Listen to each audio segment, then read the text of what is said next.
एक बार सुमेरु पर्वत पर बैठे हुए ब्रह्मा जी के पास जाकर देवताओं ने उनसे अविनाशी तत्व बताने का अनुरोध किया। शिव जी की माया से मोहित ब्रह्मा जी उस तत्व को न जानते हुए भी इस प्रकार कहने लगे, मैं ही इस संसार को उत्पन्न करने वाला स्वयंभू अजन्मा एकमात्र ईश्वर अनादि भक्ति ब्रह्म घोर निरंजन आत्मा हूँ।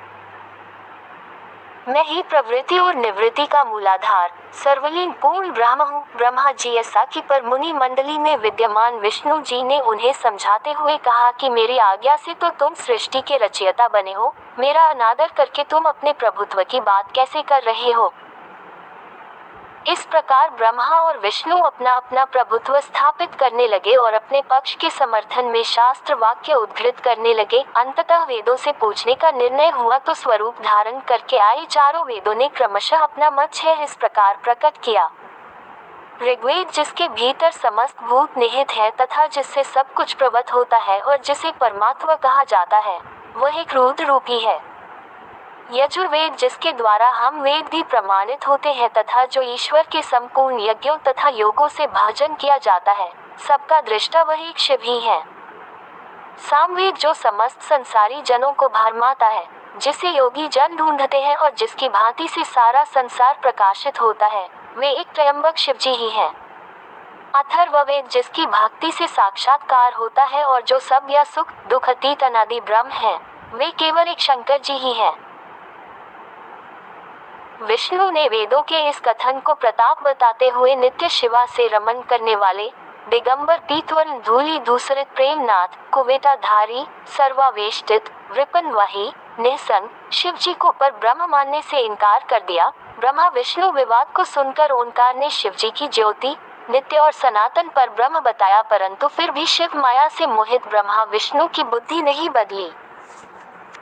उस समय उन दोनों के मध्य आदि अंत रहित एक ऐसी विशाल ज्योति प्रकट हुई कि उससे ब्रह्मा का पंचम सिर जलने लगा। इतने में त्रिशूलधारी नील लोहित शिव वहां प्रकट हुए तो अज्ञानतावश ब्रह्मा उन्हें अपना पुत्र समझकर अपनी शरण में आने को कहने लगे। ब्रह्मा की संपूर्ण बातें सुनकर शिव जी अत्यंत क्रोध हुए और उन्होंने तत्काल भैरव को प्रकट कर उससे ब्रह्मा पर शासन करने का आदेश दिया। आज्ञा का पालन करते हुए भैरव ने अपनी बाईं उंगली के नखाग्र से ब्रह्मा जी का पंचम सिर काट डाला। भयभीत ब्रह्मा शतरुद्री का पाठ करते हुए शिव जी के शरण हुए। ब्रह्मा और विष्णु दोनों को सत्य की प्रतीति हो गई और वे दोनों शिव जी की महिमा का गान करने लगे। ये देखकर शिव जी शांत हुए और उन दोनों को अभयदान दिया।